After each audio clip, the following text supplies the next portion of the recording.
The emergency room at Cedars-Sinai buzzed with its usual controlled chaos, but Dr. Sarah Coleman moved through it like a ghost. Even 3 years after David's death, the weight of widowhood still pressed against her chest during quiet moments. She'd thrown herself into work. Cardiac surgery gave her purpose, precision, control over life and death in ways her personal life never offered. "Mommy, can we get ice cream after your shift?" Emma's voice echoed in her memory from that morning. Her 8-year-old daughter had been bouncing in the passenger seat, school backpack clutched tight, talking about her upcoming science project on butterflies. "Of course, sweetheart. Vanilla with sprinkles, right? You know me so well." Emma had giggled, that gap-toothed smile that never failed to melt Sarah's heart. Now Sarah stood in Trauma Bay 3, her surgical scrubs splattered with blood that wasn't saving anyone. The drunk driver in the 18-wheeler had hit them at Sunset and Highland, a busy intersection Sarah had driven through thousands of times. One moment, she was listening to Emma sing along to the radio. The next, she was waking up to sirens and the taste of copper in her mouth. Emma never woke up. In the EZ, adjacent Trauma Bay, another family's world was imploding. Maria and Carlos Morales had been driving home from Carlos's night shift at the restaurant when the same truck crushed their small Honda Civic. The paramedics worked frantically, but Sarah could hear in their voices what she recognized from her own medical training. They were going through the motions for the little girl's sake. 8-year-old Isabella Morales sat in the corner, a shock blanket wrapped around her tiny shoulders. Her dark eyes were wide with terror, switching between the medical team working on her parents and the chaos around her. She hadn't said a word since arriving, but tears streamed silently down her dirt-streaked cheeks. "Dr. Coleman?" A nurse approached hesitantly. "The social worker needs to speak with you about arrangements." Sarah nodded absently, unable to tear her gaze away from Isabella. The little girl looked so small, so utterly alone. When their eyes met across the trauma bay, something cracked inside Sarah's chest. It wasn't just recognition of shared loss. It was something deeper, more complicated. Isabella had the same dark, serious eyes Emma got when she was concentrating on her homework. The same way of tucking her hair behind her ear when she was scared. "What's going to happen to her?" Sarah asked quietly. "Child Services is on their way. The parents, they don't have legal status. No extended family we can locate in the system." The nurse's voice carried the weary tone of someone who'd seen this scenario too many times. "She'll likely be placed in emergency foster care while they sort out the immigration issues." Sarah watched as Isabella clutched a torn photograph. Probably the only thing salvaged from the wreckage. The girl's lips moved silently, and Sarah realized she was praying in Spanish. "Dr. Coleman, you really should focus on your own," the nurse began. "I speak Spanish," Sarah interrupted. Surprising. Herself. She'd learned it years ago for her residency at County General, working with underserved populations. "Let me talk to her." She approached Isabella slowly, the way she might approach a frightened animal. "Hola, Isabella. Me llamo Sarah." The little girl looked up, her tear-filled eyes searching Sarah's face. "Donde están mi mamá y papá?" Sarah's throat tightened. How do you tell a child that her world just ended? How do you explain that she was now utterly alone in a country that might not even let her stay? Sarah began, then stopped. She knelt down to Isabella's eye level, seeing herself reflected in those dark, desperate eyes. "They're not in pain anymore, Mika." Isabella's face crumpled. She understood. Without thinking, Sarah reached out and pulled the sobbing child into her arms. Isabella didn't resist. She clung to Sarah like a lifeline, her small body shaking with grief that mirrored Sarah's own. Over Isabella's head, Sarah could see the nurses exchanging glances. This wasn't protocol. A traumatized doctor consoling an immigrant child while both their worlds lay in ruins. It was complicated, messy, potentially problematic. But in that moment, holding Isabella, Sarah felt something she hadn't experienced since David's death. Purpose beyond just surviving each day. "I won't let them take you somewhere scary," she whispered in Spanish, not sure where the promise came from. "I won't let you be alone." Isabella pulled back slightly, looking up at Sarah, with those devastating dark eyes. Then, despite everything, despite losing her parents, despite being surrounded by strangers in a foreign hospital, she gave Sarah the smallest, most heartbreaking smile. That smile undid everything Sarah thought she knew about her carefully. Controlled life. The social worker arrived 20 minutes later to find Dr. Sarah Coleman filling out emergency foster care applications, her own grief temporarily set aside for a promise she had no idea how to keep. Sarah's Beverly Hills home had always been too quiet since David died, but now it felt like a mausoleum. Emma's room remained exactly as she'd left it that morning. Unmade bed, stuffed animals scattered across the floor, her science project about butterflies spread across her desk with careful 8-year-old handwriting. Isabella sat on the edge of the guest room bed, still wearing the hospital-issued clothes that were 2 sizes too big.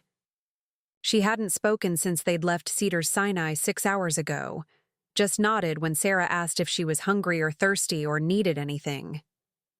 "The social worker will be back tomorrow," Sarah explained in Spanish, though she wasn't sure Isabella was listening. The little girl stared out the window at the manicured lawn, probably wondering why everything looked so different from the cramped apartment in East LA where she'd lived with her parents.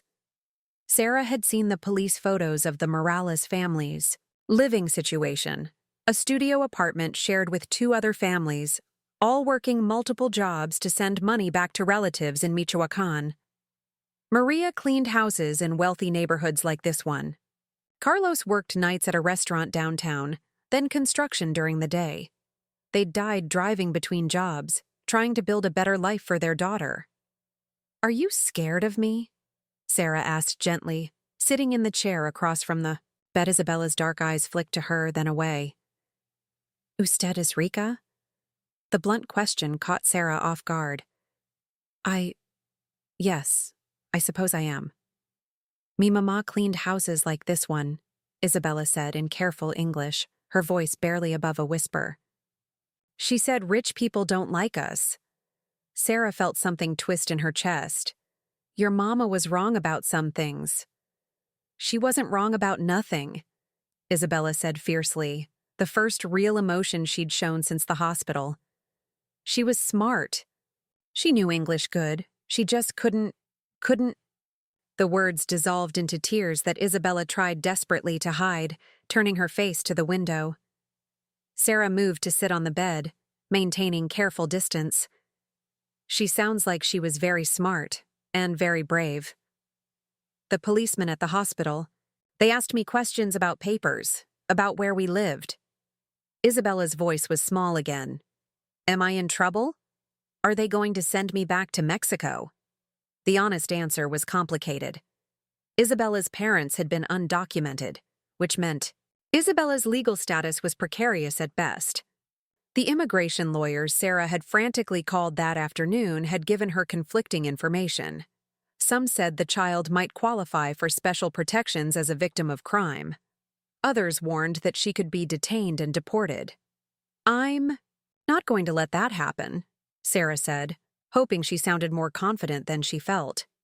"You can't stop them. You don't know what it's like." "You're right. I don't know what it's like." Sarah chose her words carefully. "But I know what it's like to lose everything, to feel like you're drowning and nobody understands." Isabella looked at her then, really looked at her, as if seeing past the expensive clothes and perfect house for the first time. "Your little girl died too," Isabella said. It wasn't a question. "Yes." "Does it stop hurting?" Sarah's throat tightened. "I don't know yet." They sat in silence as the sun set over Los Angeles, casting long shadows across the unfamiliar room. Sarah thought about Emma's butterfly project, about metamorphosis and transformation, about how sometimes the most beautiful things emerged from the darkest places. "Isabella," Sarah said finally, "tomorrow we're going to figure this out together. But tonight, you're safe. You're not alone."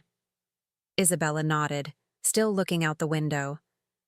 "My parents, they wanted me to be American, to belong here." "You do belong here. Rich people don't think so." Sarah stood up, moving to the dresser where she'd placed some of Emma's clothes. They were about the same size. "Some rich people are stupid," she said, surprising herself with the bluntness. "Some poor people are stupid too. Stupid comes in all tax brackets." That earned her the ghost of a smile from Isabella. "Dr. Sarah," Isabella said as Sarah reached the door. "Yes?" "Thank you for not letting them take me to that place. The foster place." Sarah paused, her hand on the doorknob. She thought about the emergency hearing scheduled for next week, about the immigration lawyers and social workers and all the ways this could go wrong.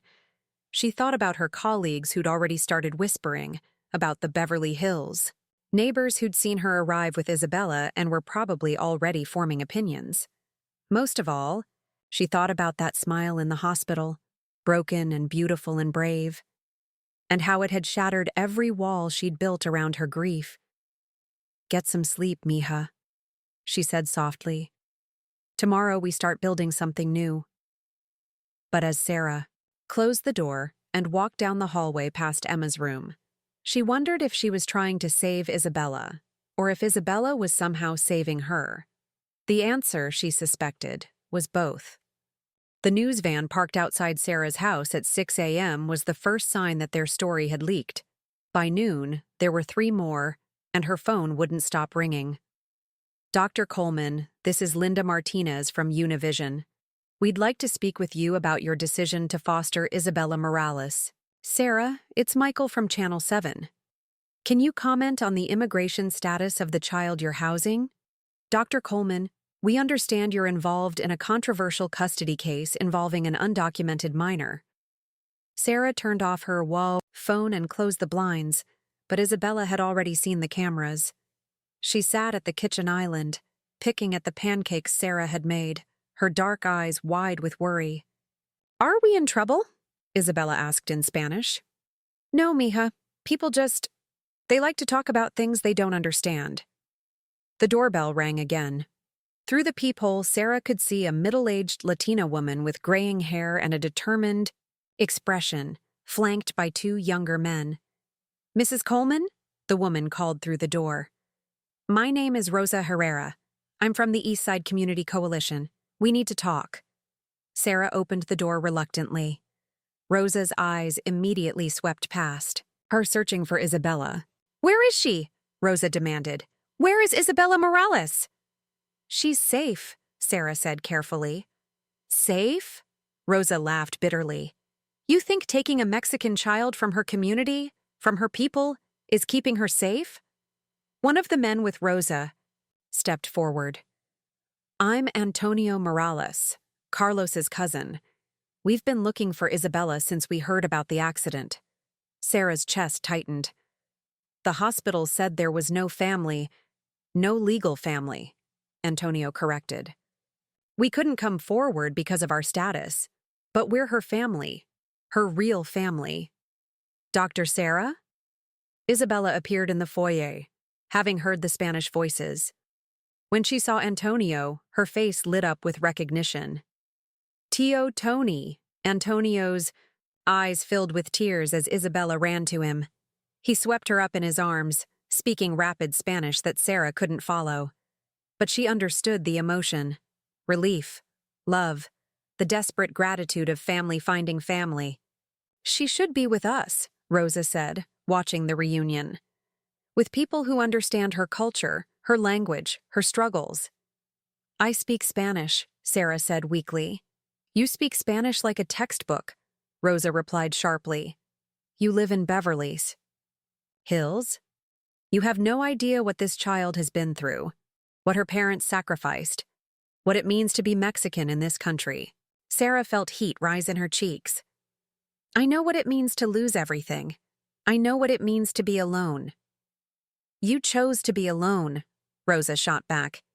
You could choose to have another child, to adopt, to remarry. Isabella doesn't have choices. She has survival.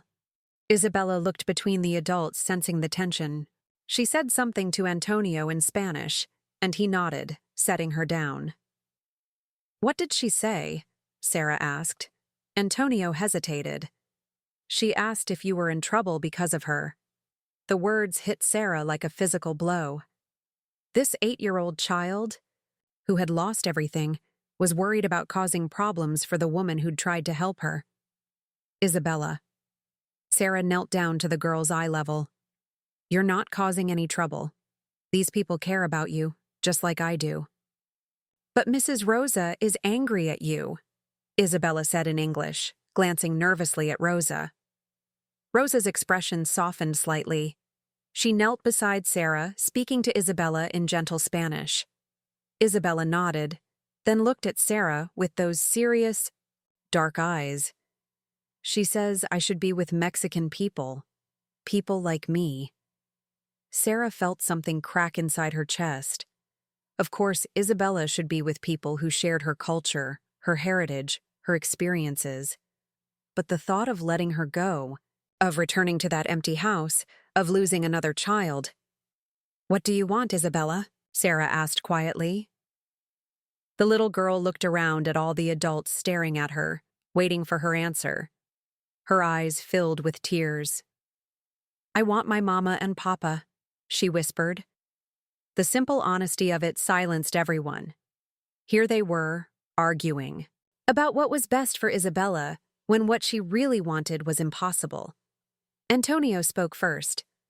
Mija, your mama and papa can't come back, but your family is here.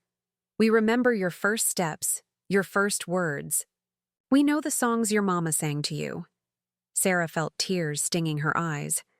She was losing Isabella, and she knew it was right, but it hurt more than she'd expected. But, Isabella said hesitantly, Dr. Sarah saved me. When I was scared, she held me. She speaks Spanish to me. She made me pancakes like Mama used to. She looked at Sarah with those devastating eyes. Can't I have 2 families? The adults exchanged glances. It wasn't that simple, but Isabella's question cut through all, the complications to the heart of the matter. She was a child who had lost everything, grasping for any connection that felt like love. It's complicated, Mija, Rosa said gently. Everything is complicated, Isabella replied with the wisdom of a child who'd grown up too fast. But maybe complicated is okay if everyone loves me. Sarah looked at Antonio, then at Rosa. Maybe we could figure something out, something that works for Isabella. Rosa studied Sarah's face for a long moment. You really think you can understand what this child needs? I think I'm willing to learn, Sarah said. If you're willing to teach me. It wasn't a solution, but it was a beginning. And sometimes, beginnings were enough. The news van parked outside Sarah's house at 6 a.m. was the first sign that their story had leaked. By noon, there were 3 more, and her phone wouldn't stop ringing. Dr. Coleman, this is Linda Martinez from Univision. We'd like to speak with you about your decision to foster Isabella Morales. Sarah, it's Michael from Channel 7. Can you comment on the immigration status of the child you're housing? Dr. Coleman, we understand you're involved in a controversial custody case involving an undocumented minor. Sarah turned off her phone and closed the blinds, but Isabella had already seen the cameras. She sat at the kitchen island, picking at the pancakes Sarah had made, her dark eyes wide with worry. Are we in trouble? Isabella asked in Spanish. No, Mija. People they like to talk about things they don't understand. The doorbell rang again. Through the peephole, Sarah could see a middle-aged Latina woman with graying hair and a determined expression, flanked by 2 younger men. Mrs. Coleman? The woman called through the door.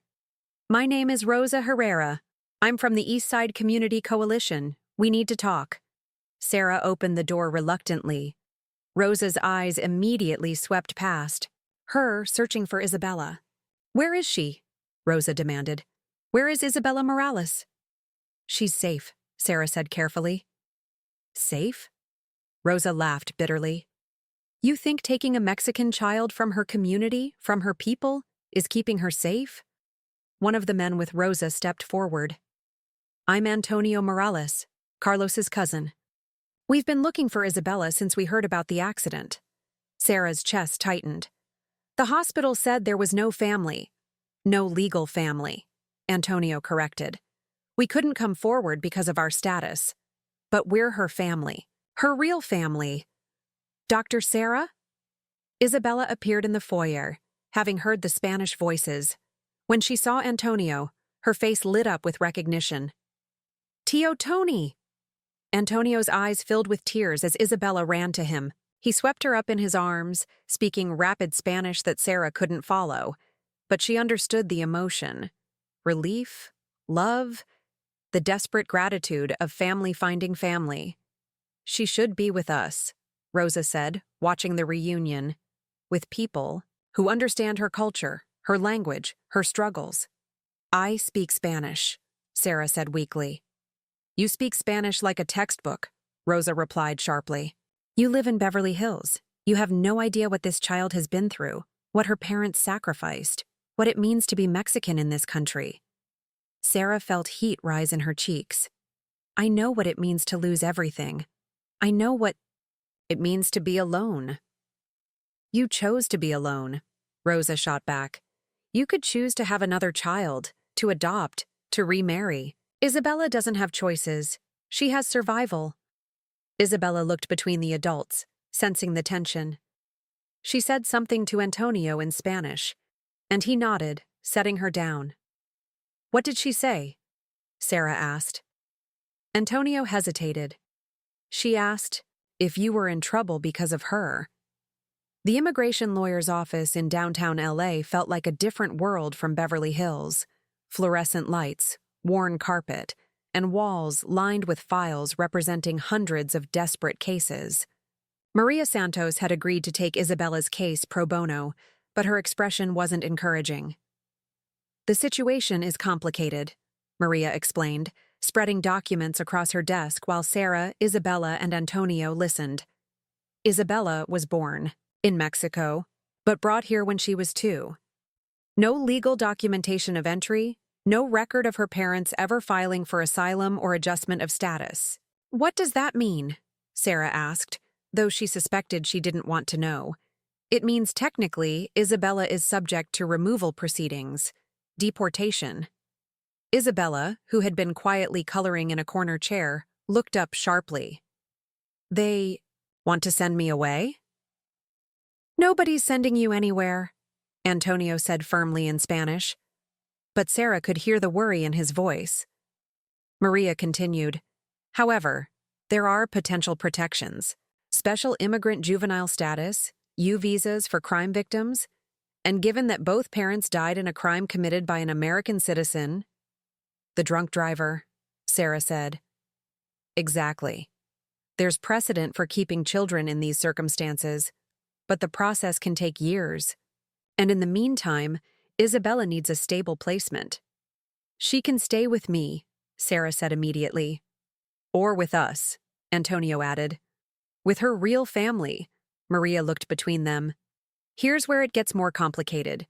Child Services has opened a dependency case.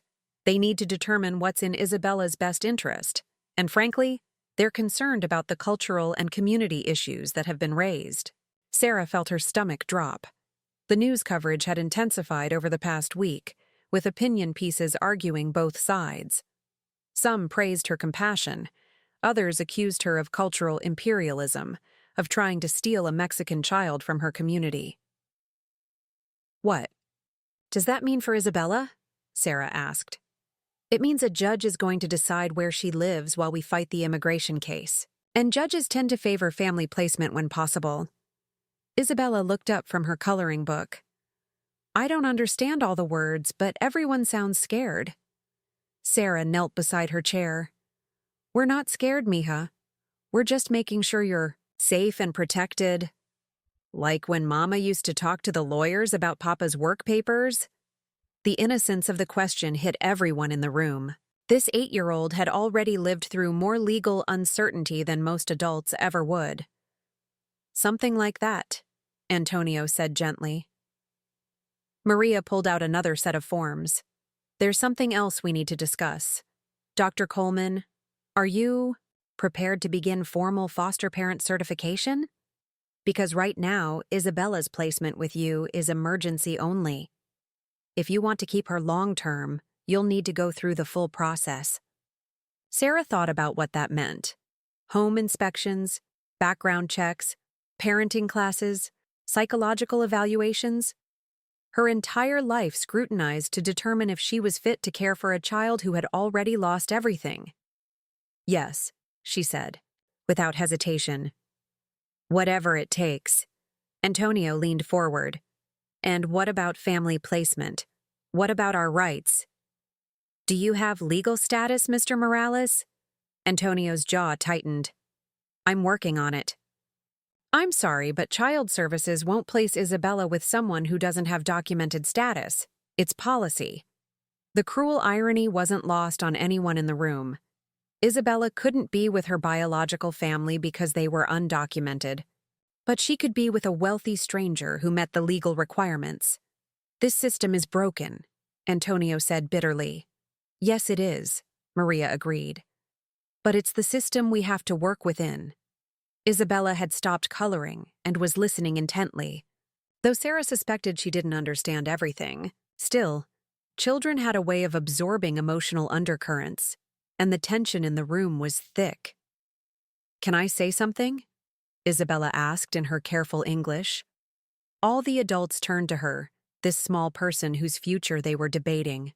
"I know you're all trying to help me, but I'm tired of people being angry at each other because of me." Her voice was stronger than Sarah had heard it since the hospital. "Dr. Sarah is nice to me. Tio Tony loves me. Maybe they could both help me?" Maria looked thoughtful. "Actually, that's not impossible. Shared custody arrangements with Dr. Coleman as the legal foster parent but significant visitation rights for family. Would that work?" Sarah asked, surprised to find herself genuinely hoping it would. She'd expected to feel territorial about Isabella, but the child's happiness was becoming more important than her own emotional needs. It would be unusual, but not unheard of, especially given the unique circumstances. Maria made a note. But it would require cooperation between all parties. No legal battles, no media wars, no community pressure campaigns. Antonio looked at Sarah for a long moment. "You would really share her? Let her spend significant time with us?" "I want what's best for Isabella," Sarah said, and was surprised to realize she meant it completely. "If that means sharing her, then yes." Isabella smiled, really smiled, for the first time since the hospital. It was radiant and heartbreaking and full of hope. "Can we try it?" she asked. "Can we be a different kind of family?" Maria smiled too, the first time she'd looked optimistic during the entire meeting. "Let's see what we can make work." As they left the lawyer's office, Isabella took both Sarah's hand and Antonio's, swinging between them as they walked to the parking garage. It wasn't a traditional family, but then again, maybe traditional was overrated. Maybe love was more important than convention, and maybe sometimes the most beautiful families were the ones that nobody saw coming. 3 weeks into their unusual arrangement, Sarah was learning that parenting was like surgery. You could study every technique, memorize every procedure, but there was no substitute for experience when things went wrong. And things went wrong. Every day. "I don't want to go to that school," Isabella announced over breakfast, pushing away the organic steel-cut oats Sarah had carefully prepared. "The kids are mean. Westside Elementary was one of the best schools in LA with small class sizes and an arts program Sarah thought Isabella would love. What she hadn't considered was that Isabella would be one of only 3 Latina children in her grade and the only one who didn't come from a wealthy family. "What did they say?" Sarah asked, though she was already dreading the answer. They asked, Why I live with a white lady if my parents were Mexican? They said maybe you stole me. Isabella's voice was matter of fact, but Sarah could see the hurt in her eyes. Sarah felt anger rise in her chest. Anger at 8-year-old children who were just parroting things they'd heard at home. Anger at parents who hadn't taught their kids better. Anger at herself for not anticipating this. You know that's not true, right? I know, but it still hurts. Sarah sat down beside Isabella at the kitchen island. Through the window, she could see the gardener trimming the hedge, the pool service van in the driveway, all the trappings of privilege that Isabella was still learning to navigate. Would you rather go to school near Tio Tony's house? Sarah asked. Where there are more kids like you? Isabella looked up sharply. You wouldn't be mad? I'd miss driving you in the morning. But if you'd be happier. The school near Tio. Tony has music class and art, and they speak Spanish sometimes. Sarah made a mental note to research Roosevelt Elementary in East LA. It would mean a longer commute for Isabella to get back to Beverly Hills. But if she felt more comfortable, there. Let's visit both schools and see what you think, Sarah said. Isabella nodded, then hesitated. Dr. Sarah, do you think my mama and papa would be happy about us? It was a question Sarah had wondered about herself. Would Carlos and Maria Morales approve of their daughter living in Beverly Hills, attending private school, learning to navigate a world they'd never had access to? Or would they want her to stay connected to her roots, her community, her culture? I think, Sarah said carefully, that they would want you to be safe and loved and educated. I think they would want you to have choices they didn't have, but not forget where I came from. Never forget where you came from. Isabella seemed satisfied with that answer. She took a bite of the oats, made a face, and reached for the box of frosted flakes that Antonio had brought over the previous week. Sarah had initially protested the sugary cereal, but Antonio had pointed out that it was what Isabella was used to, what felt like home. Can we have dinner at Tio Tony's tonight? Isabella asked. Abuela Rosa is making mole. Rosa Herrera had grudgingly accepted Sarah's presence in Isabella's life, but she made sure Isabella stayed connected to Mexican traditions, language, and food.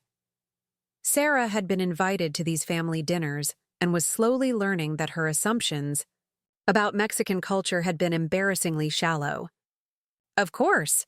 Should I bring anything? Just yourself. But maybe you could try to eat the mole this time? Abuela Rosa thinks you don't like her cooking. Sarah winced. The truth was, she'd grown up on bland New England cuisine and found Rosa's complex, spicy dishes challenging. But she was learning that food was love in Rosa's world, and rejecting the food felt like rejecting the family. I'll try harder, Sarah promised. That evening, in Rosa's small apartment in East LA, Sarah watched Isabella transform. Here, she was more animated, switching effortlessly between Spanish and English, helping in the kitchen, singing along to Vicente Fernandez on the old radio. This was the child her parents had raised, the one who fit seamlessly into this warm, chaotic, loving environment. She's different here, Sarah said to Antonio as they watched Isabella dance with Rosa in the living room. More herself, Antonio agreed. But she's different at your house too. More confident, maybe. Like she has more possibilities. Sarah thought about that as she gamely ate Rosa's mole, which was actually delicious once she got past her own preconceptions. Isabella was becoming bilingual in more ways than language. She was learning to navigate between worlds, to be Mexican at Rosa's table, and American at Beverly Hills school board meetings. Dr. Sarah, Isabella called out. Come dance, Sarah started. To shake her head. She was a terrible dancer. But Isabella's pleading eyes were impossible to resist. Soon she was stumbling through steps while everyone laughed and offered contradictory instructions in Spanish. It was chaotic and loud, and nothing like her carefully ordered life had been before. It was also the most alive she'd felt in years. Later, driving home with Isabella asleep in the back seat, Sarah thought about balance. Not just the practical balance of shared custody and school decisions, but the deeper balance of honoring Isabella's past while building her future.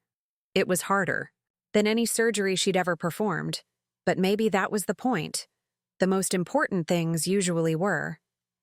The knock on Sarah's door came at 7 a.m. on a Tuesday, just as she was packing Isabella's lunch for school. Through the peephole, she could see a stern-looking woman in a business suit with a clipboard and an official badge. Dr. Coleman, I'm Janet Morrison from Child Protective Services. I'm here for Isabella's welfare check. Sarah's stomach dropped, but she opened the door calmly. Of course. Please come in. Isabella appeared at the top of the stairs, still in her pajamas, eyes wide with alarm. Sarah could see her thinking about the other times official-looking people had come to her door. Immigration raids, police questioning, all the fears that came with being undocumented in America. It's okay, mija, Sarah said in Spanish. This lady just wants to make sure you're happy and healthy. But Isabella didn't look convinced. She stayed frozen on the stairs as Janet Morrison walked through the house, making notes about the alarm system, the pool, the wine refrigerator, Emma's untouched bedroom. Interesting that you've maintained your deceased daughter's room, Janet observed, pen poised over her clipboard. I haven't been ready to change it yet. And Isabella sleeps in the guest room? Yes, she chose that room. I offered her Emma's room, but she said it felt wrong. Janet made another note. Tell me about Isabella's adjustment. Any behavioral issues? Academic problems? Cultural conflicts? Sarah chose her words carefully. She'd learned that every interaction with the system could be weaponized. Every concern turned into evidence of unfitness. She's adjusting well. She's bright, resilient. We're working on finding the right school fit for her. I understand there's been some controversy about her placement here versus with family members. There's been community discussion, yes, but Isabella is thriving. She spends significant time with her extended family while having the stability of a legal placement. With me, Isabella finally came downstairs, dressed for school but still wary. Janet knelt down to her level with the practiced smile of someone who interviewed children professionally. Hi, Isabella. I'm Janet.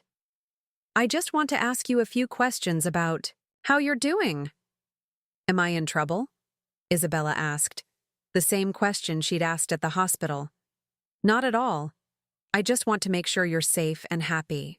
Janet asked routine questions about food, bedtime routines, whether anyone had ever hurt her or made her uncomfortable. Isabella answered politely, but kept glancing at Sarah for reassurance. Do you like living here? Janet asked. Isabella nodded. Dr. Sarah is nice to me. She speaks Spanish and makes me pancakes and helps with homework. Do you miss anything about your old life? Isabella's face clouded. I miss my mama and papa. Of course you do. Is there anything else you miss? Sometimes I miss our old apartment. It was smaller, but it smelled like Mama's cooking. And I could hear the baby next door crying and Mrs. Garcia singing in the shower. Isabella looked around Sarah's pristine living room. It's very quiet here. Janet made a note, and Sarah wondered if quietness was being marked as a negative. Do you ever feel scared here? Isabella shook her head. Dr. Sarah said nobody can hurt me here. What about when you're with your other family? Your Uncle Tony? Isabella's face brightened. I love going to Tio Tony's. Abuela Rosa teaches me to cook and Tio Tony plays guitar. And everyone talks at the same time and it's loud and happy. More notes. Sarah could practically see Janet weighing stability versus cultural connection, resources versus community. After Isabella left for school, Janet continued her questions, focusing on Sarah's motivations, her parenting experience, her mental health following Emma's death. Some people in the community have expressed concern that you're using Isabella to process your own grief, Janet said bluntly. Sarah felt heat rise in her cheeks. Isabella isn't a replacement for Emma. She's her own person with her own needs. But you must admit the timing is convenient. You lose a daughter. immediately gain a foster daughter of the same age. The timing is tragic, Sarah corrected. Isabella lost her parents in the same accident that killed my daughter. We found each other in the worst moment of both our lives. And now? Sarah paused, thinking about Isabella dancing in Rosa's living room, about homework sessions at the kitchen table, about the way Isabella still sometimes cried for her mama in her sleep. Now we're both learning how to build something new. Neither of us knows what we're doing, but we're doing it together. Janet made a final note and closed her clipboard. I'll be following up with the school, with family members, with your colleagues. This investigation will take several weeks. After Janet left, Sarah sat in her quiet house and wondered if Isabella was right about the silence. Since David's death, she'd cultivated stillness, order, control. But maybe what Isabella needed was more chaos, more noise, more life. That evening, she asked Isabella if she wanted to invite Tio Tony and Abuela Rosa for dinner. Really? Here? Isabella's eyes lit up. Really? But you'll have to help me cook something they'll actually want to eat. Isabella giggled. The first genuinely happy sound Sarah had heard from her all day. Can we make it loud? Isabella asked. Can we play music and talk at the same time like at Tio Tony's? Sarah smiled, imagining her neighbors' reactions to mariachi, music floating over the hedge. As loud as you want, mija. As loud as you want.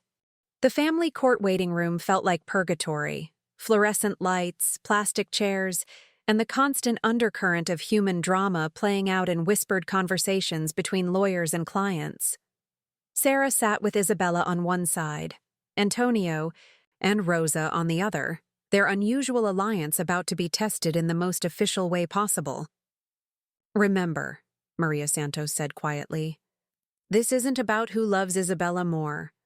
This is about what the judge thinks is in her best interest legally.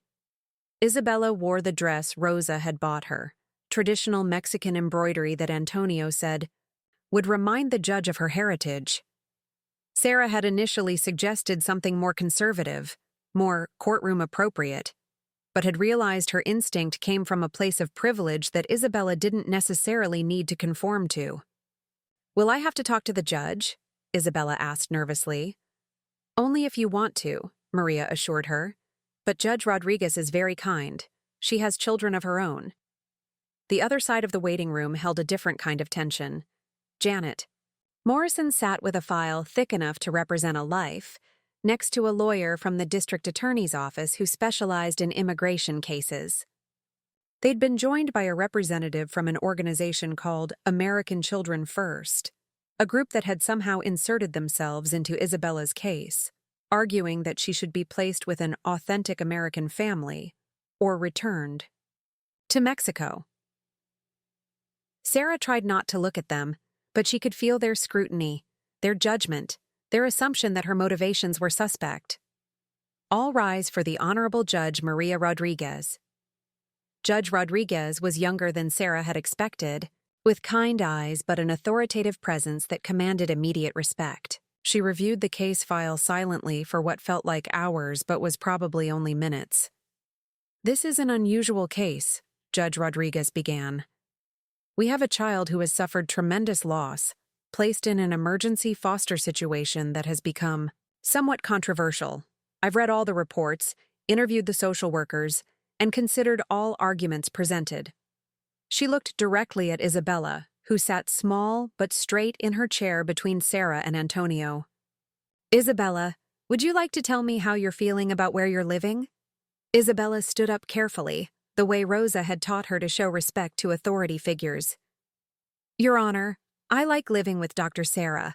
She takes good care of me and speaks Spanish and helps me remember my mama and papa.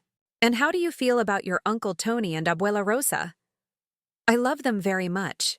They teach me Mexican songs and cooking and tell me stories about my mama when she was little. Isabella's voice grew stronger. I know some people think I should only live with one family, but I lost my first family. Now I have two families who love me. Isn't that better than having none? Judge Rodriguez smiled slightly. That's a very wise question, Isabella. Janet Morrison's lawyer stood up. Your Honor, while we sympathize with Isabella's attachment to Dr. Coleman, we have concerns about cultural displacement, about a wealthy white woman essentially purchasing a Mexican child through the foster system. Sarah felt anger flare, but Maria had warned her to stay silent unless directly addressed. Furthermore, the lawyer continued, our investigation revealed that Dr. Coleman maintained her deceased daughter's bedroom as a shrine, suggesting she may be using Isabella as a replacement for her own loss rather than seeing Isabella as an individual with distinct needs. That's not true, Isabella said loudly, turning in her chair. Dr. Sarah didn't make me live in Emma's room because she said it belonged to Emma's memory. I have my own room with my own things.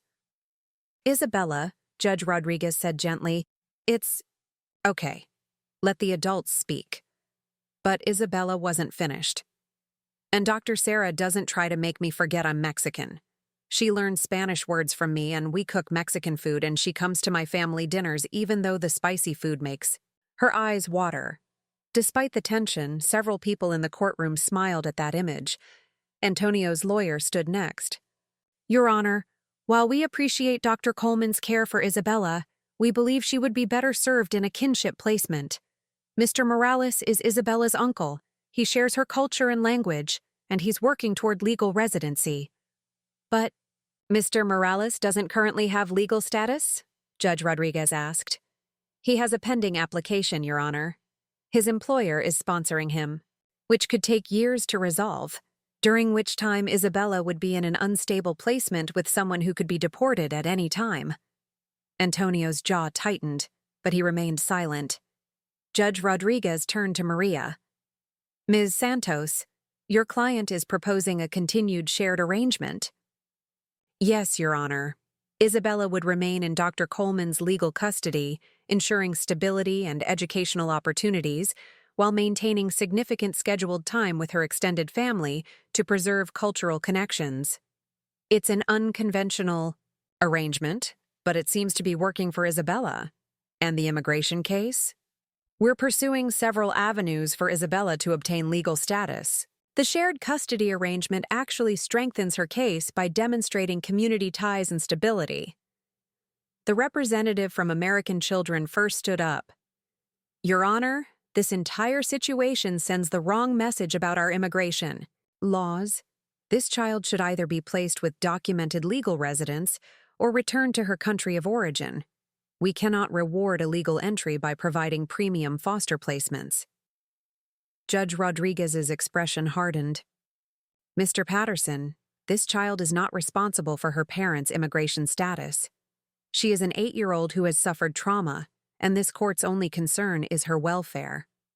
Isabella had been following the adults' conversation with growing distress. Finally, she stood up again. Your Honor, can I ask a question?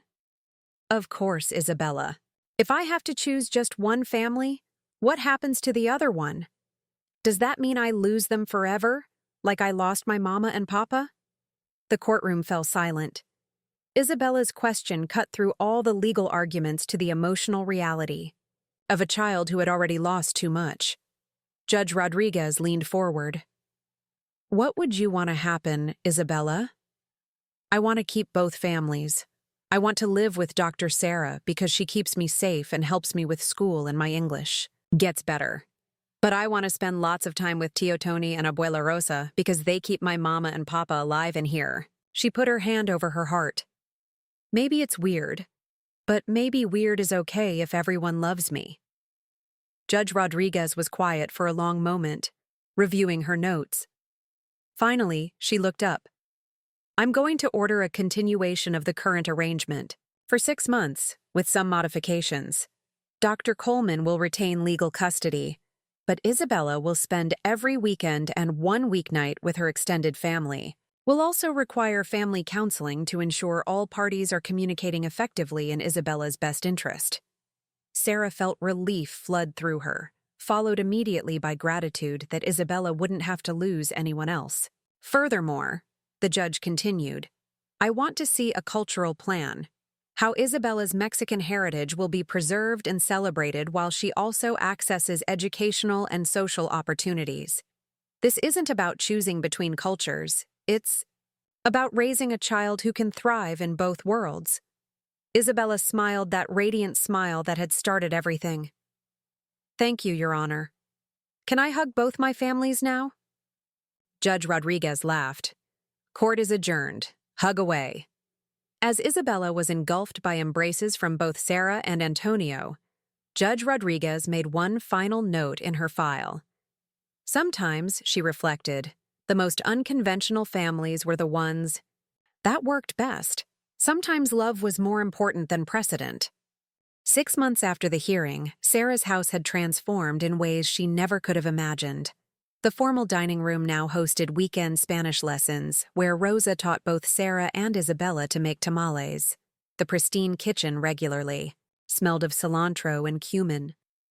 The backyard had sprouted a small vegetable garden where Isabella grew the tomatoes and peppers her mother had loved. Most surprisingly, Emma's room had been gently converted into what Isabella called the memory room. Emma's belongings carefully preserved on one side, while the other side held photos and mementos of Isabella's parents. It had been Isabella's idea, her 8-year-old wisdom recognizing that both girls deserved to be remembered. Dr. Sarah, can you help me with my project? Isabella called from the kitchen table, where she was working on a school assignment about family traditions. Sarah looked over Isabella's shoulder at the poster board covered with photos, images of her parents in Mexico, the restaurant where her father worked, her own baptism in East LA, and newer photos of birthday parties at Rosa's house, Christmas morning at Sarah's, family dinners that now included everyone. What's your family tradition? Sarah asked. That's the hard part, Isabella said, chewing on her pencil. My teacher wants us to pick one tradition, but I have lots now. Mexican traditions from Mama and Papa and Abuela Rosa, and new traditions with you. What if that's your tradition, having lots of traditions? Isabella's face brightened. Like, being Mexican-American, but also being Sarah's daughter, too. The casual way Isabella said Sarah's daughter made Sarah's heart skip. They'd talked about adoption, but Isabella still sometimes seemed uncertain about claiming permanent belonging. Exactly like that, Sarah said. The doorbell rang, and Isabella jumped up. That's Tio Tony. We're going to the art class today. Antonio had been teaching weekend art classes at the community center, and Isabella had been attending for months. Her drawings had evolved from stick figures to detailed portraits, including one of her parents that made everyone cry and one of her 2 families that made everyone smile. Hola, Sarah, Antonio greeted her, their relationship now comfortable and warm. Ready for tonight? Tonight was the fundraising dinner Sarah was hosting for the immigrant rights organization Rosa ran. What had started as Sarah trying to understand Isabella's community had evolved into genuine involvement in the issues affecting undocumented families. I think so. Rosa's been cooking all day, and I've been trying not to interfere too much. Antonio laughed. Smart woman. Rosa doesn't like help in the kitchen. Dr. Sarah helps by setting pretty tables and buying ingredients, Isabella announced diplomatically. And she's learning to make salsa without burning her tongue. Very slowly learning, Sarah admitted. After Antonio and Isabella left for art class, Sarah walked through her house, marveling at how it had come to life. There were drawings on the refrigerator, Spanish children's books mixed in with medical journals, and the sound system that once played classical music now regularly featured Vicente Fernandez and Jesse and Joy. The house felt lived in, loved in ways it hadn't since David's death. Her phone rang. Dr. Michael Chen from the hospital. Sarah, I wanted to give you a heads up. There's been some chatter among the board about your situation. Sarah's stomach tightened. What kind of chatter? Some members are concerned about the publicity, about how your personal life might reflect on the hospital's reputation. There was an article in the Times about the fundraiser tonight. Sarah had seen the article, a generally positive piece about her work with immigrant families, but with undertones questioning whether a prominent surgeon should be so publicly involved in controversial political issues. Michael, are you telling me my job is at risk? I'm telling you to be careful. You're an excellent surgeon, but the board, they worry about perception. After Michael hung up, Sarah sat in her quiet living room and thought about perception versus reality. The reality was that Isabella had saved her as much as she'd saved Isabella. The reality was that her work with Rosa's organization had given her purpose beyond just her surgical practice. The reality was that she was happier, more whole, more herself than she'd been in years. But perception mattered in Beverly Hills, in hospital boardrooms, in the careful world she'd inhabited before Isabella's smile undid everything. When Isabella and Antonio returned that evening, the house was full of people, immigrants and advocates, lawyers and teachers, all gathered to support families like Isabella's. Sarah watched Isabella move through the crowd, switching effortlessly between English and Spanish, comfortable with both her Mexican relatives and Sarah's colleagues who had come to support the cause. "She's remarkable," said Dr. Patricia Williams, Sarah's friend from the hospital. "So confident, so articulate." "She's had to grow up fast," Sarah replied, watching Isabella help Rosa serve food to guests. "And you? How are you doing with all of this?" Sarah thought about the question honestly. "I'm doing better than I have in years." "Isabella, she's taught me that families don't have to look like what we expect them to look like." Later, after the guests had gone and Isabella was asleep, Sarah and Rosa cleaned up the kitchen together. Their relationship had evolved from suspicion to mutual respect to genuine friendship, built on their shared love for Isabella. "The dinner was successful," Rosa said, drying dishes. "You raised good money for the organization." "It's important work," Sarah replied. "I understand that now." Rosa studied her. "You know, when I first met you, I thought you were just another rich white woman trying to save a Mexican child to make herself feel better. And now?" Rosa smiled. "Now I think you're family. Complicated family, but family." It was the highest compliment Rosa could give, and Sarah treasured it. As she locked up the house and checked on Isabella, asleep clutching the photo of her parents, Sarah reflected on how much had changed. She'd lost Emma, but found Isabella. She'd lost her perfect, controlled life, but found something messier and more meaningful. Tomorrow there would be new challenges.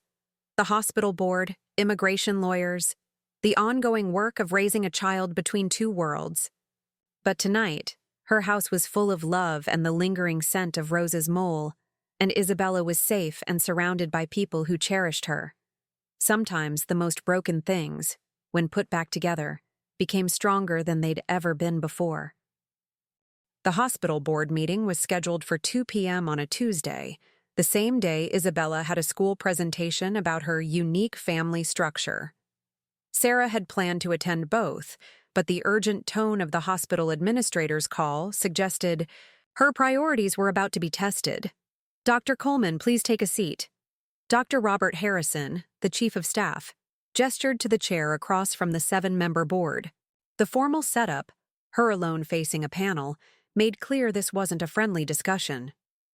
"We've received some concerning communications," Dr. Harrison began, opening a thick folder. "Complaints about your extracurricular activities affecting your professional responsibilities." Sarah's jaw tightened. "My surgical performance has never been questioned. My patient outcomes remain exemplary." "No one is questioning your surgical skills," board member Patricia Kendall interjected. "But your public profile has become problematic. The immigration advocacy, the media attention, the political associations. Helping immigrant families isn't political. It's humanitarian." "Everything is political these days, Dr. Coleman," said board member James Morton. "And this hospital serves a donor base that may not appreciate their premier cardiac surgeon becoming the poster child for illegal immigration." The word illegal hit Sarah like a slap. Isabella isn't illegal. She's a child. A child whose case, has made you the face of immigration controversy in Los Angeles, Dr. Harrison said, pulling out newspaper clippings. This article from yesterday quotes you criticizing immigration enforcement policies. This one from last week shows you at a protest rally.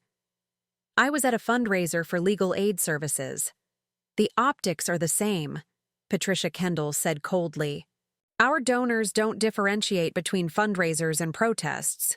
Sarah felt the walls closing in. Are you asking me to abandon Isabella?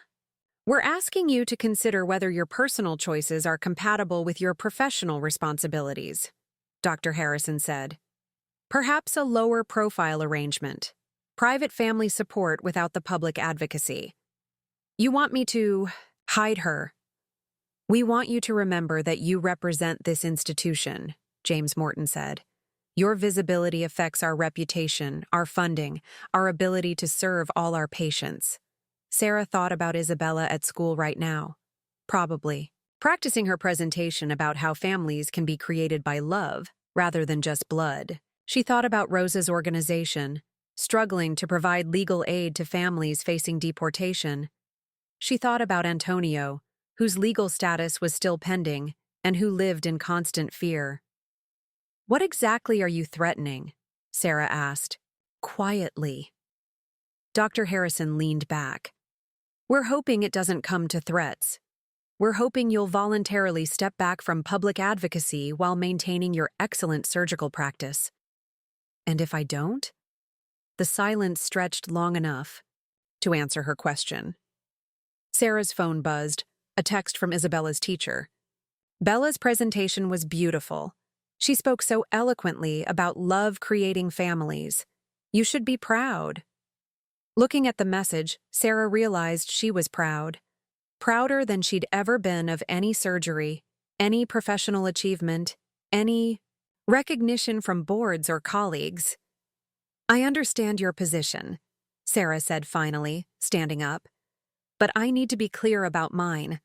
Isabella isn't my hobby or my charity case. She's my daughter, and her community, her people, her struggles.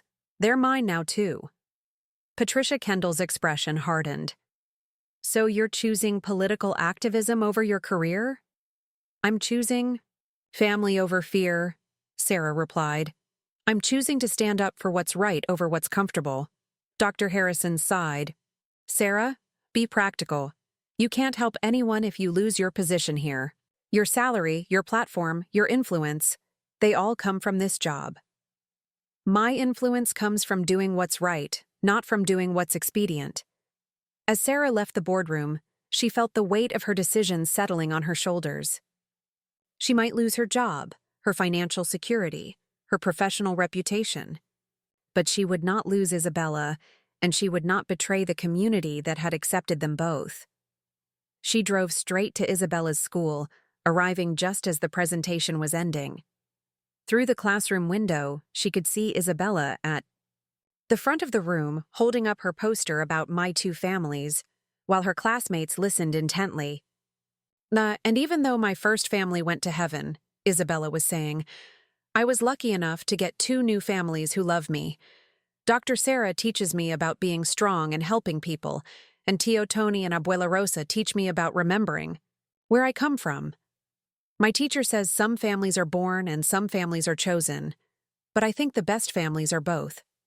Sarah felt tears stinging her eyes. Whatever happened with the hospital board, whatever professional consequences awaited her, Isabella was worth it all. After the presentation, Isabella ran to her in the hallway. Dr. Sarah, did you see? Everyone loved my poster. I saw, mija. I'm so proud of you. Did your meeting go good too? Sarah paused, looking down at Isabella's hopeful face. How do you explain to an 8-year-old that the adult world is sometimes cruel and complicated and unfair? It was challenging, Sarah said finally. But we'll figure it out. Like we always do, Isabella said confidently, taking Sarah's hand. Like we always do, Sarah agreed. That evening, Sarah sat in her home office updating her resume for the first time in years. If the hospital board wanted to make this a choice between her career and her family, the choice was already made. She Just hoped she was strong enough to live with the consequences. 1 year later, Sarah stood in the small clinic in East LA that had become her new professional home, suturing a cut on the hand of a construction worker who couldn't afford to miss work for a hospital visit. The community health center wasn't Cedars-Sinai. The equipment was older, the facilities more basic, the pay a fraction of what she'd earned before. It was also the most fulfilling work of her career. "Gracias, doctora," Miguel said as Sarah finished the stitches. "How much do I owe?" "Nothing today," Sarah replied in Spanish that had improved dramatically over the past year. "Just promise me you'll keep it clean and come back if there's any sign of infection." After Miguel left, Sarah looked around the exam room that had become her domain. The walls were covered with children's drawings, thank you notes in multiple languages, and photos of families she'd helped navigate both medical care and immigration challenges. The hospital board had made good on their threat. 3 months after their ultimatum, they'd found a reason to terminate her contract, officially for philosophical differences about institutional direction, unofficially for refusing to abandon her advocacy work. The medical community had been divided. Some colleagues supported her quietly, others distanced themselves professionally, but the immigrant community had embraced her completely. Dr. Sarah. Isabella appeared in the doorway, still wearing her school uniform. At 9, she was taller, more confident, more bilingual in every sense of the word. "Abuela Rosa says dinner is ready." The clinic was housed in the same building as Rosa's community organization, and Isabella often came here after school to do homework while Sarah finished with patients. It wasn't the privileged after-school programs of Beverly Hills, but Isabella seemed to thrive on the diversity and energy of the community center. "How was school today?" Sarah asked, gathering her things. "Good. We're doing a project on local heroes, and I want to write about you and Abuela Rosa." Sarah smiled. "We're not heroes, mija. We're just doing what needs to be done.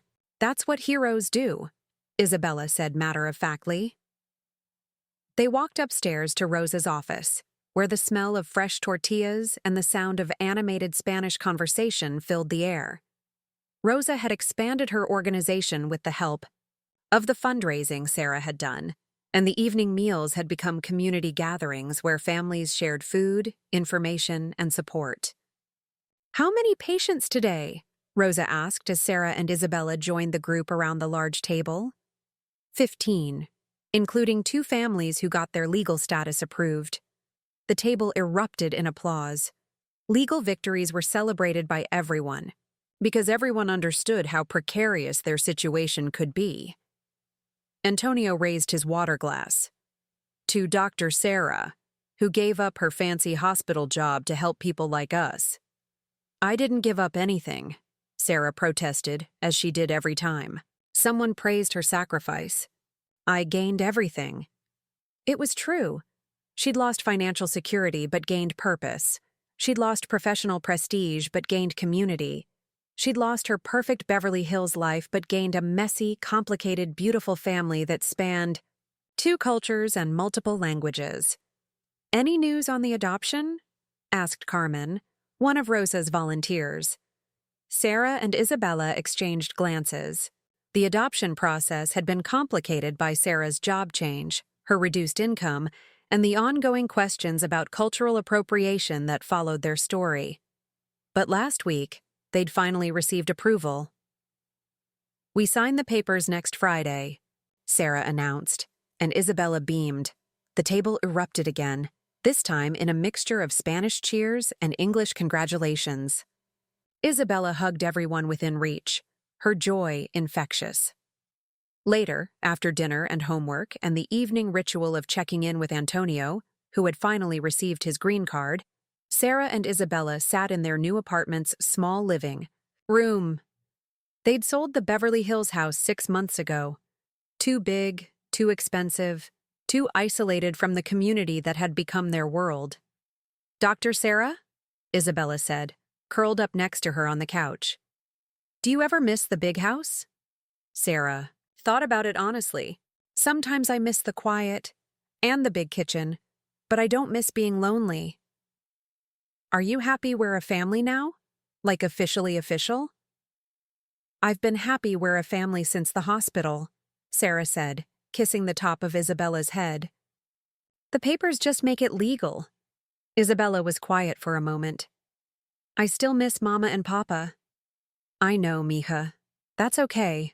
Missing them means you loved them. But I love you too. Different, but still love.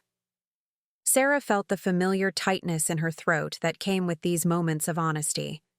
I love you too. More than I knew was possible. Even though I made your life complicated, Sarah laughed. Especially because you made my life complicated. The best things usually do. As Isabella drifted off to sleep against her shoulder, Sarah reflected on the year that had changed everything. She'd lost her prestigious job but found work that mattered. She'd lost her perfect house but found a real home. She'd lost her carefully controlled life but found something wild and unpredictable and full of love.